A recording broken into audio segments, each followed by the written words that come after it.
ജർമ്മനിയിലെ ഏറ്റവും ജനസാന്ദ്രത കൂടിയ സംസ്ഥാനമാണ് നോർത്ത് റൈൻ വെസ്റ്റ്ഫാലൻ. ഏറ്റവും കൂടുതൽ വിദേശികളുള്ളതും ഈ സംസ്ഥാനത്തിലാണ്. വെസ്റ്റ് ജർമ്മനിയിലുള്ള ഈ സ്റ്റേറ്റിൻ്റെ തലസ്ഥാനമാണ് ഡ്യൂസൽഡോർഫ്. ഡ്യൂസൽഡോർഫിൻ്റെ ഹൃദയഭാഗത്തുള്ള സ്ഥലമാണ് ക്യൊനിഗ്സ് അലി. ക്യൊനിഗ്സ് അലി എന്ന് പറഞ്ഞാൽ രാജപാത എന്നാണ് അർത്ഥം. പേര് പോലെ തന്നെ വളരെയധികം ഇൻ്റർനാഷണൽ ടൂറിസ്റ്റുകളെ ഷോപ്പിങ്ങിന് അട്രാക്റ്റ് ചെയ്യുന്ന ഒരു സ്ട്രീറ്റ് കൂടിയാണ് ക്യൊനിഗ്സ് അലി. ഇന്ന് ഞാൻ നിങ്ങളോട് പറയുന്നത് ഈ സിറ്റിയെ പറ്റിയൊന്നും അല്ല കേട്ടോ. നിങ്ങൾ റിയാലിറ്റി ഷോ എന്നൊക്കെ കേട്ടിട്ടില്ലേ?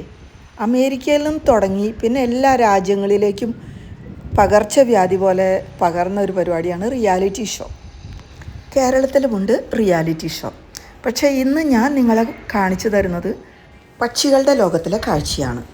കൂട്ട് എന്നാണ് ഈ പക്ഷിയുടെ പേര്. വെള്ളത്തിൽ ജീവിക്കുന്ന ഈ പക്ഷിയെ എല്ലാ കോണ്ടിനെൻറ്റിലും കാണാം. കൂടുതൽ സമയവും വെള്ളത്തിൽ ജീവിക്കുന്ന ഈ പക്ഷികൾ ഒരു ദേശാടന കിളി കൂടിയാണ്. ശരാശരി ഒരു ദിവസം 400 കിലോമീറ്റർ വരെ നീന്താനായിട്ടുള്ള കഴിവ് ഈ പക്ഷികൾക്കുണ്ട്. കൂട്ട് പക്ഷികളെ കണ്ടാൽ താറാവ് പോലെ ഇരിക്കുമെങ്കിലും കൊക്കിൻ്റെ ഫാമിലിയോടാണ് ഇവർക്ക് കൂടുതൽ ബന്ധമുള്ളത്. കൂടുതൽ ദൂരം നീന്തുക മാത്രമല്ല, നല്ലതായിട്ട് ഡൈവ് ചെയ്യാനും ഈ പക്ഷിക്ക് പറ്റും. എന്നാൽ സാധാരണ പക്ഷികളെ പോലെ പറക്കാനുള്ള കഴിവ് ഇതിനില്ല. വളരെ ലോപിച്ച് ചെറുതായിട്ടുള്ള ചിറകുകളാണ് ഇതിനുള്ളത്. പൊതുവെ കൊക്കുകളെ പോലുള്ള കാലാണ് ഇതിനുള്ളതെങ്കിലും അമേരിക്കൻ കൂട്ടിന് മാത്രം താറാവിൻ്റേത് പോലുള്ള പരന്ന കാലുകളാണുള്ളത്. മാർച്ച് ഏപ്രിൽ മാസമാകുമ്പോഴേക്കും കൂട്ട് പക്ഷികൾ തുരുത്തുപോലെ വെള്ളത്തിൽ ഒഴുകി നടക്കുന്ന കൂടുണ്ടാക്കും. അമ്മക്കൂട്ട് പക്ഷിയാണ് വീടുണ്ടാക്കുന്നത്. എന്നാൽ അതിനുള്ള സാധനങ്ങൾ അടുപ്പിക്കുന്നത് അച്ഛനും. എന്നാൽ കൂട് സമയത്തിന് ഒരുങ്ങിയില്ലെങ്കിൽ ആരാൻ്റെ കൂട്ടിൽ പോയി മുട്ടയിടുന്ന രീതിയും കൂട്ട്പക്ഷികൾക്കുണ്ട്. മോണോഗാമസ് പക്ഷികളായ കൂട്ട്സിൻ്റെ കുഞ്ഞുങ്ങളുടെ മേൽ അടയിരിക്കുന്നത് അച്ഛനും അമ്മയും മാറി മാറിയാണ്.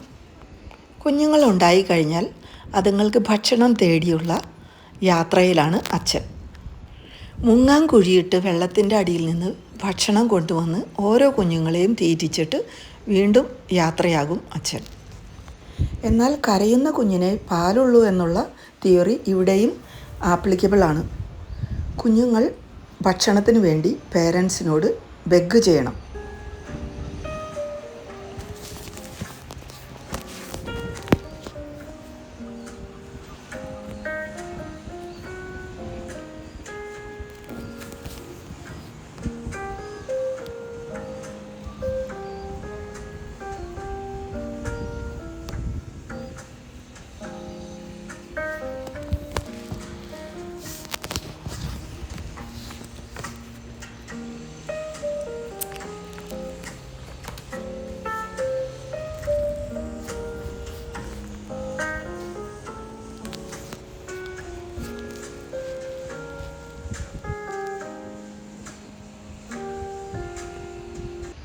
കൂട്ട്പക്ഷികൾക്ക് വർഷത്തിൽ 4 പ്രാവശ്യമെങ്കിലും കുഞ്ഞുങ്ങളെ വിരിയിച്ചാലും അതിൻ്റെ പകുതി പോലും സർവൈവ് ചെയ്യുന്നില്ല. 4 മുതൽ 6 ആഴ്ച വരെയാണ് കുഞ്ഞുങ്ങൾ അച്ഛൻ്റെയും അമ്മയുടെയും കൂടെ താമസിക്കുക. ഈ ഒരു സമയത്ത് സർവൈവലിന് വേണ്ടിയുള്ള എല്ലാ അടവുകളും കുഞ്ഞുങ്ങൾ പഠിച്ചിരിക്കണം. പലപ്പോഴും അച്ഛനും അമ്മയും തന്നെ കുഞ്ഞുങ്ങളെ ആക്രമിക്കുന്നതും നമുക്ക് കാണാം. വലിയ പക്ഷികളും മറ്റ് പ്രകൃതിയിലുള്ള ശത്രുക്കളും ഇവയെ വേട്ടയാടുകയും അതോടൊപ്പം തന്നെ അച്ഛനും അമ്മയ്ക്കും ഏറ്റവും ഫേവറബിൾ ആയിട്ടുള്ള കുഞ്ഞുങ്ങളും ഈ കൂട്ടത്തിലുണ്ട്. അതുമാത്രമല്ല കേട്ടോ, ഈ പക്ഷികളുടെ കുഞ്ഞുങ്ങളുടെ തലയിലുള്ള ചുമന്ന നിറത്തിലുള്ള ഒരു പാട്, അത് ജനിക്കുമ്പോൾ തന്നെ ഉണ്ടാകുന്ന ആ കളർ വ്യത്യാസത്തിൻ്റെ ഏറ്റക്കുറച്ചിലനുസരിച്ചും അച്ഛനും അമ്മയ്ക്കും കുട്ടികളോട് വേർതിരിച്ച് ഇഷ്ടമുണ്ടത്രേ. വലിപ്പമുള്ള കുഞ്ഞുങ്ങൾക്ക് അതിജീവനത്തിനുള്ള സാധ്യത കൂടുതലാണ്. അതുമാത്രമല്ലല്ലോ, അന്യൻ്റെ കുഞ്ഞും നമ്മുടെ കൂട്ടിൽ തന്നെയുണ്ട് എന്നുള്ള വസ്തുതയും ഇത്തരം ആക്രമണങ്ങൾക്ക് വഴിയൊരുക്കുന്നു. വളരെ പ്രൊട്ടക്റ്റീവായ മാതാപിതാക്കളാണെങ്കിലും പകുതി കുഞ്ഞുങ്ങളെ ഇത്തരം പരീക്ഷണങ്ങൾ അതിജീവിക്കുന്നുള്ളൂ.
കഴുകൻ, കൊക്ക് പോലെയുള്ള വലിയ പക്ഷികൾ കുഞ്ഞുങ്ങളുടെ ശത്രുക്കളാണ്. ഇപ്പോൾ ഈ കാണുന്ന ഹെറൺ എന്ന് പറയുന്ന കൊക്കുകളുടെ പോലെ തന്നെ ഇരിക്കുന്ന, എന്നാൽ വംശനാശം സംഭവിച്ചുകൊണ്ടിരിക്കുന്ന ഹെറോൺ പക്ഷിയും കുഞ്ഞുങ്ങളെ പിടിച്ചു തിന്നാൻ നല്ല സാധ്യതയുണ്ട്. മിക്കവാറും ഒറ്റയ്ക്കാണ് ഈ പക്ഷിയെ നമ്മൾ കാണുക. ഇത് തന്നെ പല നിറങ്ങളിൽ ഹെറോൺ പക്ഷികളെ കാണാം.